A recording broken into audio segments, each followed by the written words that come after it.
সন্ধিয়া বন্ধু বান্ধৱীসকল, বিবি ডিজিটেলৰ আজিৰ বিষয়বস্তু হৈছে ছ'চিয়েল চায়েন্স। ইতিমধ্যে আমি এডিআৰিৰ কাৰণে বিভিন্ন ধৰণৰ শিতানবিলাক আমি আলোচনা কৰি আছোঁ।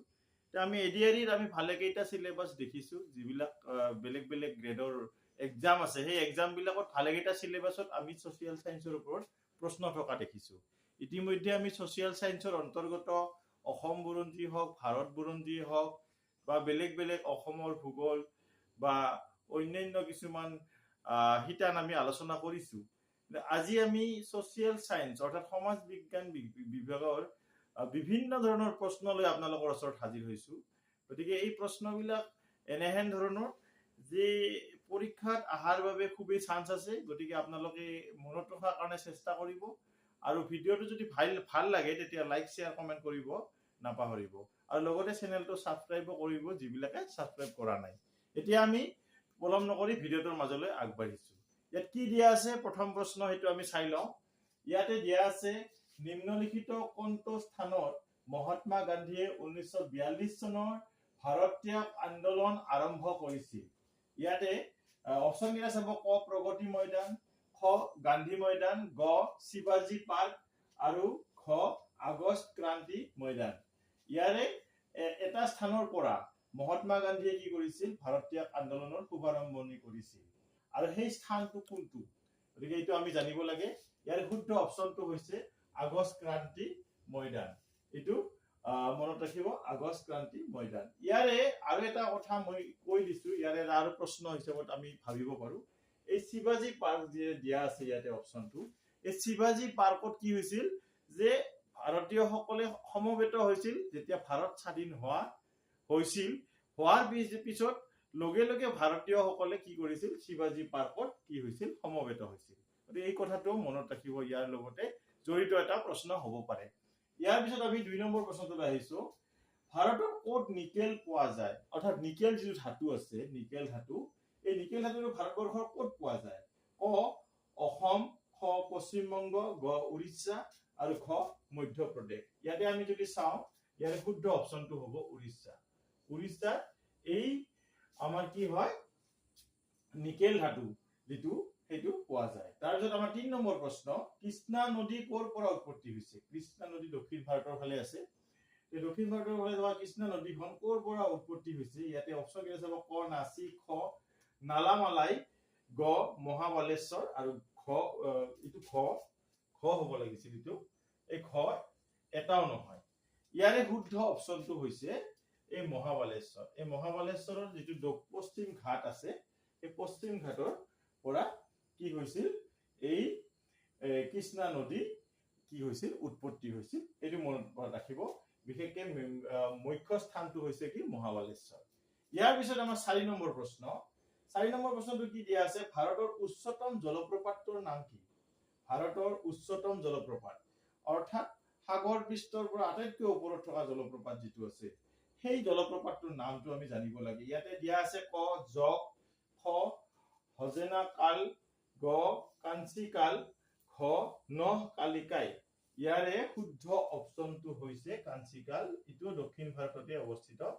এই কাঞ্চিকাল যিটো জলপ্ৰপাত আছে, এই জলপ্ৰপাতটো 1 কিলোমিটাৰ দূৰত্ব ধৰি বিয়পি আছে, আৰু লগতে ই সাগৰ মানে ইয়াৰ উচ্চতাটো যিটো ই 455 মিটাৰ হ'ব উচ্চতাটো ইয়াৰ। গতিকে এইটো আটাইতকৈ কি হয়? উচ্চতম জলপ্ৰপাত এইটো মনত ৰাখিব, কাঞ্চিকাল। ইয়াৰ পিছত আমি পৰৱৰ্তী প্ৰশ্নলৈ আহিম। বন্ধু বান্ধৱীসকল, এইবাৰ আমি পৰৱৰ্তী প্ৰশ্নলৈ আহিছো। ইয়াতে আমাৰ কি দিয়া আছে? 5 নম্বৰ প্ৰশ্ন, তলৰ কোনটো সংস্থাই ভাৰতবৰ্ষৰ অৰ্থনৈতিক সমীক্ষা প্ৰকাশ কৰে? অৰ্থাৎ আমাৰ যিটো সাৰ্ভে অফ মানে ইকনমি যিটো আছে, ইকনমি সাৰ্ভে কোনটো সংস্থাই কি কৰে প্ৰকাশ কৰে? এইটো আমি জানিব লাগে। ক দিয়া আছে ভাৰতীয় পৰিসংখ্যা প্ৰতিষ্ঠান, খ ৰাষ্ট্ৰীয় উন্নয়ন পৰিষদ, গ বিত্ত মন্ত্ৰণালয়, আৰু ঘ আছে ৰিজাৰ্ভ বেংক, ভাৰতীয় ৰিজাৰ্ভ বেংক অৰ্থাৎ ৰিজাৰ্ভ বেংক অফ ইণ্ডিয়া।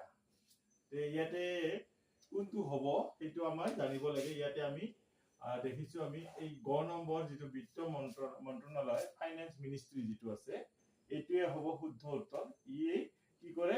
ভাৰতবৰ্ষৰ অৰ্থনৈতিক সমীক্ষাটো কি কৰে আগবঢ়াই দিয়ে। তাৰপিছত 6 নম্বৰ, তলৰ কোনটো ভাৰতৰ সৰ্ববৃহৎ মিউচুৱেল ফাণ্ডৰ সংস্থা? বৰ্তমান খুব চৰ্চিত এটা হেৰি মানে কি মিউচুৱেল ফাণ্ডৰ যিটো শ্বেয়াৰ মাৰ্কেটৰ যিটো আমাৰ যিটো কনচেপ্ট মিউচুৱেল ফাণ্ড, এই মিউচুৱেল ফাণ্ডৰ যিটো সংস্থা আছে সবচে বৃহৎ সংস্থা কোনটো, সকলোতকৈ বৃহৎ সংস্থা?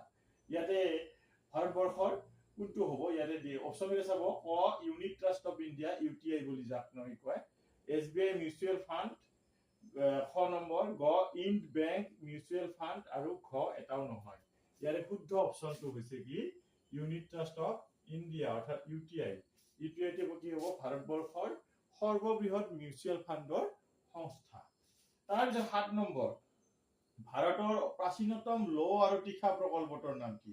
ভাৰতৰ আটাইতকৈ পুৰণি লৌ আৰু তীখা উদ্যোগটো ক'ত আছে, বা প্ৰজেক্ট যিটো আছে সেইটো ক'ত আছে, বা কি নাম তাৰ, এইটো আমি জানিব লাগে। ক নম্বৰ জামশেদপুৰ টিস্কো প্ৰকল্প, খ দুৰ্গাপুৰ লৌ আৰু তীখা প্ৰকল্প, গ বকাৰো লৌ আৰু তীখা প্ৰকল্প, আৰু ঘ ৰুৰকেলা লৌ আৰু তীখা প্ৰকল্প। ইয়াত উল্লেখিত গোটেইকেইটা অপশ্যনে লৌ আৰু তীখা প্ৰকল্পৰে নাম বুজায়, কিন্তু তাৰ ভিতৰত শুদ্ধ অপশ্যনটো হৈছে কি ভাৰতবৰ্ষৰ প্ৰাচীনতম লৌ তীখা প্ৰকল্প হল এই জামশেদপুৰৰ যিটো টিস্কো প্ৰকল্প আছে, এইটো আটাইতকৈ পুৰণি লৌ তীখা প্ৰকল্প।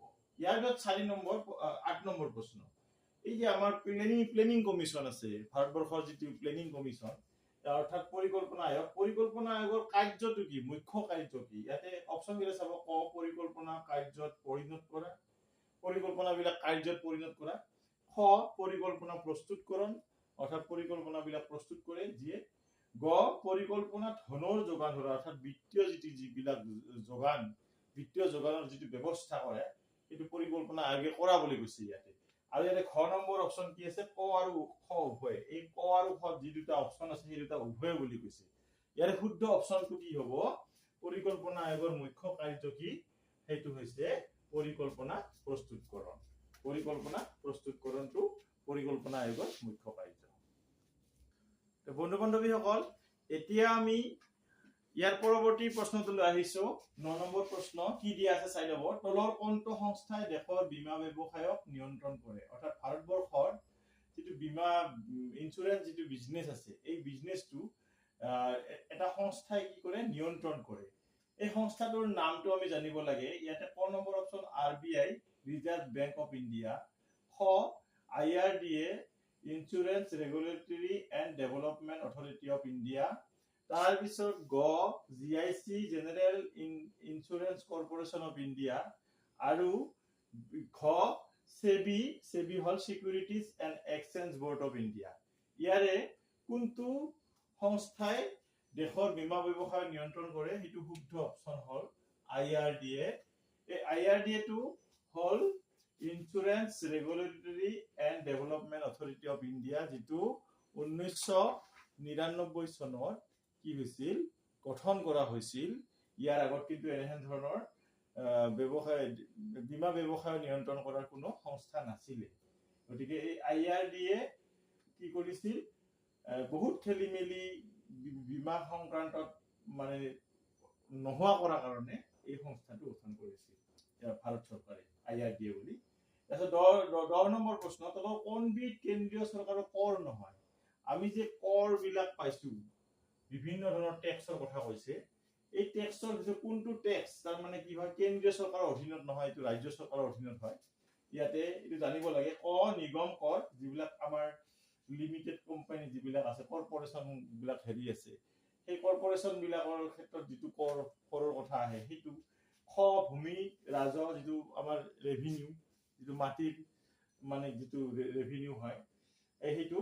তাৰপিছত ইয়াৰে গটো হল আয়কৰ, যিটো আমাৰ ইনকাম টেক্সৰ, আৰু খটো হল সীমা শুল্ক, যিটো কাষ্টম। ইয়াৰে এই খ নম্বৰ অপশ্যনটো কি হয়, কেন্দ্ৰীয় চৰকাৰৰ অধীনত নহয়, এইটো ৰাজ্য চৰকাৰৰ অধীনত। এইটো হল ভূমি ৰাজহ, যিটো মাটিৰ যিটো টেক্স যিটো সংগ্ৰহ কৰা হয়, মাটিৰ খাজনা দিয়াৰ যিটো আমাৰ ব্যৱস্থা, সেই ব্যৱস্থাটোৰ যিটো কৰ, সেই কৰটো কোনে, ৰাজ্য চৰকাৰৰ অধীনত হয়, কেন্দ্ৰ চৰকাৰৰ অধীনত নহয়।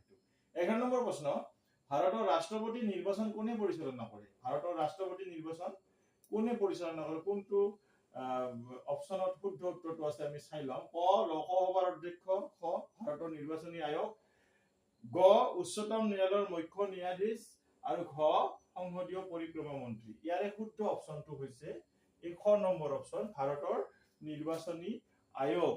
নিৰ্বাচনী আয়োগটো আপোনালোকে জানে কি হয়, election commission of India, ECI বুলি কয় সংক্ষেপে। এই ECI কি কৰে? নিয়ন্ত্ৰণ কৰে ৰাষ্ট্ৰপতি। অন্যান্য নিৰ্বাচন বিলাক যেনেকে নিয়ন্ত্ৰণ কৰে, ৰাষ্ট্ৰপতি নিৰ্বাচনটো এই সংস্থাটোৱে নিয়ন্ত্ৰণ কৰে, এই কমিশ্যনটোৱে নিয়ন্ত্ৰণ কৰে। তাৰপিছত আমাৰ আজিৰ আলোচনাৰ শেষ প্ৰশ্নলৈ আহিছো যে তলৰ কোনটো অনুচ্ছেদে ভাৰতৰ ৰাষ্ট্ৰপতিক ৰাজ্যবিলাকত ৰাষ্ট্ৰপতি শাসন ঘোষণা কৰাৰ ক্ষমতা প্ৰদান কৰে? অৰ্থাৎ যিটো অনুচ্ছেদৰ সংবিধানৰ যিটো অনুচ্ছেদ মতে ৰাষ্ট্ৰপতিয়ে যিটো ক্ষমতা লাভ কৰে, যে ৰাজ্যবিলাকক ৰাষ্ট্ৰপতি শাসন প্ৰৱৰ্তন কৰাৰ কাৰণে যিটো ক্ষমতা লাভ কৰে, সেইটো কোনটো অনুচ্ছেদ প্ৰয়োগ কৰি হয়, সেই অনুচ্ছেদটো আমি জানিব লাগে। ইয়াতে ক নম্বৰ অপচন 356 নং অনুচ্ছেদ, খ 351 নং অনুচ্ছেদ, গ 361 নং অনুচ্ছেদ আৰু ঘ 345 নং অনুচ্ছেদ। ইয়াৰে শুদ্ধ অপচনটো হৈছে 356 নং অনুচ্ছেদ। গতিকে এইটোৱে, গতিকে এই এনেকে আমি আজি 12টা প্ৰশ্ন আলোচনা কৰিছো। আমি ইয়াত হয়তো বহুত প্ৰশ্ন আৰু আছিলে দিব লগা, কিন্তু আমি এনেকে সময়ৰ কথা থাকে, গতিকে আমি এটা কম সময়ৰ ভিতৰত আমি অলপমান বাছি লৈ এনেকে আমি যে 12টা প্ৰশ্ন আপোনালোকৰ ওচৰত হাজিৰ কৰালো। এতিয়া আমি নেক্সট ক্লাছত আমি আৰু বেলেগ বেলেগ ধৰণৰ প্ৰশ্ন লৈ আপোনালোকৰ ওচৰত হাজিৰ হ'ম। গতিকে এইখিনিয়ে কথা। গতিকে সকলোৰে ভাল হওক আৰু অনাগত যিবিলাক এক্সাম আছে, এক্সামবিলাকত যাতে সকলোৱে ভাল ফল দেখুৱাব পাৰে তাকে আমি কামনা কৰিছো। আৰু এটা কথা মই কৈ লওঁ যে এইবিলাক প্ৰশ্ন অকল যে ADRE ক্ষেত্ৰতেই প্ৰযোজ্য হ'ব তেনেকুৱা নহয়। যিকোনো ধৰণৰ গ্ৰেড 3, গ্ৰেড 4 লেভেলৰ এক্সামৰ কাৰণে এনেহেন ধৰণৰ প্ৰশ্নবিলাক খুবেই জৰুৰী। গতিকে ৰেগুলাৰলি আমাৰ ভিডিঅ' চাই থাকিব আৰু ভাল লাগিলে লাইক, শ্বেয়াৰ, কমেণ্ট কৰিব কিন্তু নাপাহৰিব। আৰু নতুনকৈ চোৱাবিলাকক অনুৰোধ জনাওঁ তেওঁলোকে যেন মোৰ চেনেলটো ছাবস্ক্ৰাইব কৰে। এইখিনিয়ে, ধন্যবাদ, শুভৰাত্ৰি।